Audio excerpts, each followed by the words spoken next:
Hello. हाँ mummy ना ठीक बाटे। आओ तो नहीं ऐसे ही गोरनी घूमे।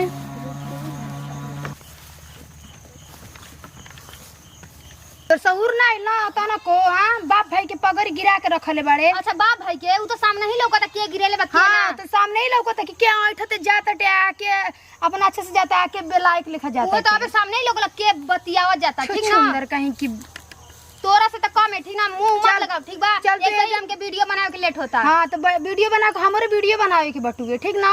ऐसे ही लेट कर देहली कुत्ती कहीं की। का तू वीडियो बनावेली? हां रे वीडियो में तू बनावे लगा। हम तो वीडियो बनतने अपन आईडी देखैबी। ले देख तोरे लेखा फेंक बा का देख ले ले।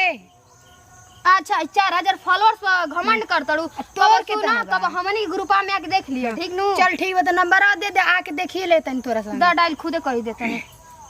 अगली बार आई जाइए ला यही नंबर पर कल कर दिया ठीक चल ठीक बा यही नंबर उतर के फरियाइयो ले चल। ऐठा ते लागत है जैसे लागत है राजा महाराजा घर के चाले रन से समझ आओ तो लग कैसन है।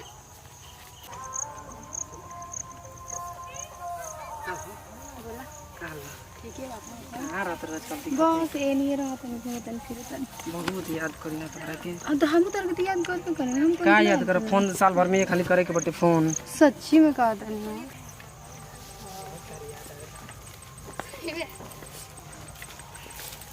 फोन कर त कहना उठावे लो ना उठावे नी कई बार फोन कैले बड़ा देखा था। चलो चल जाए हनी कभी बगीचा में आई बन बहुत मजा आई।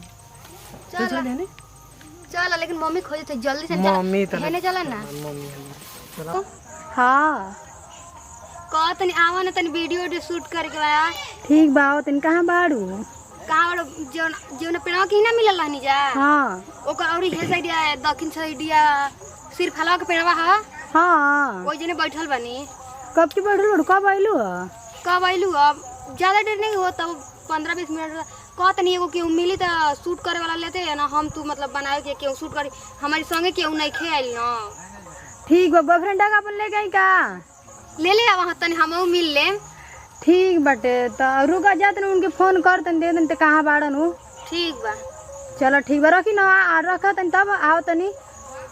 ठीक बा कुछ खाइबू पीबू ना कुछ खाइम पियम तो नाही काहे घर से चाय पानी पी के आइल बानी फिर 12-1 बजे ले चली जाएगी तो घर जाके खाए के ना। चलो ठीक बा टेंशन में मत रहिए ठीक नु अपना अच्छा से रहिए ठीक है।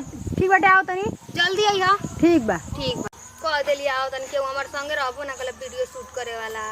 मान लो आ जाए तो ओकर साथ साथ ओकर बॉयफ्रेंडो के देख लेम। हमहू सोचल रहे कि अपन वाला के लेके आई लेकिन का करी हिम्मते ना लोग संगे बोलला से। चला जाए तो कम से कम उनकर वाला के साथ देख लेम।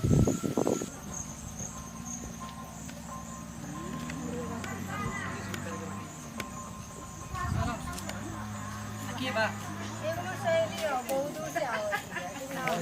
बोलस ना कि तू के लेके आओ कहां बोलैली है ए जा उ बन बगीचा बा ओ का काला और बूढ़ा बाबा के बगीचा बा ओही बोले ले कहती कि मोमेन एक बार ओही में हमनी के दोनों जनी झगड़ा कर ले रही जा तो ओही में आइल बे ओही में के याद बाटे तो ओही में आइल बे बोलस तो हम के लेके आओ तने ठीक हम लेके आओ तने इस कनी तन चल हम तो शूट हो जाए तो हम लोग के काम ना वीडियो शूट कैला अरे यार तू गजब बात हमके कर ठीक लागेला तो के ना ठीक लागला हमके ठीक लागला ना चला आराम से चल ना ये इतना ज्यादा लेट हो गई का पता है कि ना है तने एकर फोन लगा पूछ का जाने कहां व्यस्त तड़ी कम कम बताऊ तो देवे के चाहिए कि आइन चाहिए ना आई के आओ। अरे अरे ई तो हमार बॉयफ्रेंड ह उ एकरा संग का करे आवता भाई हम झूठाऊ के सब खाली का पता मिल गइल रास्ता में तो लेके आवत होई कहले कि हमरो मेरा रुआ वीडियो बनावेले तो संग में आवत होई। हम ना झूठे मुठे उनका पर शक करनी हम जाने नहीं कि हमरा के लेके कितना ज्यादा लॉयल रहलन फिर भी हम शक खानी। चलो जाए तो देखा तनी आवेलन जे त का होला का ना कहानी कहां तो सहेली अरे वाली वीडियो हुनिया बना बैठल बे तू के खाली परेशानी में डाले ले तू काहे टेंशन में रह देखा दे का बैठ। अरे तू काहे चुलकत रहो। अरे आ तू अरे तू इनकरा संगे का होता ई का हमके कुछ समझ नहीं आवत। हां तू काहे इधर करत रहे झूठे का ई का होता ई हमके कुछ बस फ्रेंड है। अरे तू फ्रेंड हवे कुछ समझ नहीं आवत। कुछ समझ में नहीं आवत मतलब ई का है तोर का ई हम तो बतैले कि हम बीएफ हा अरे ओकर से रख ले ओकर कैसे बतियात रे हमरा के पहले से एकरा पर डाउट होत रहे, लेकिन हम कुछ बोलत ना। डाउट रहा कि आज करके बताइए दे ऐसा नहीं कर रहन बनो सुन तो हिना हिना सुन, आज ई रही चाहे हमरा तो फैसला सही में कैले के बाद तू काहे तो कोई बड़ा ना तोरा काम हमके पता रहल, तू हमके धोखा दे देख पहले से बहुत ज्यादा हमके पता रहल, लेकिन फिर भी हम सब कुछ पहले के बात भुला के फिर भी हम तोरा शादी कर दे मोरता दे मोर बे साले तू नहीं चल तो कभी साले- समझावता नहीं ये साला कुकुर के हमका पहले से एकर औकात पहले से हमके पता रहल, लेकिन फिर भी हम सब कुछ मतलब भुला के तोरा पर माई बाप के छोड़ के तोरा घरे आईनी ये सब सहे खाती। अब का मुंह बनाओ तड़े बस दोस्त आई दोस्त नहीं बोल बे दोस्त नहीं हमके मतलब कुछ समझ नहीं क्या होती यार, ये दोस्त ये कि हम दोस्त है का चलत अटे। सुन एक पाता रहे एक से हम बहुत प्यार करते आज और अभी फैसला हो जाए के चाहिए, ठीक बा।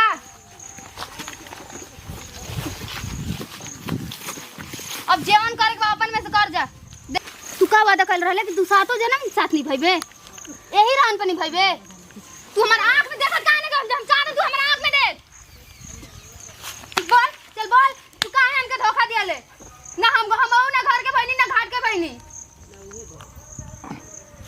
अब हम कौन मुंह लेके अपन माई बाप के दिखाई, कौन मुंह? आज तो के लात मार के देख, जौना दर से हम गुजरते ना वही दर से तू गुजरबे। तो नियत हमके पहले से पता रहला, तू एगो झूठ छुपाए ले ओकर सच हमके पहले से पता रहेला, ठीक ना। जो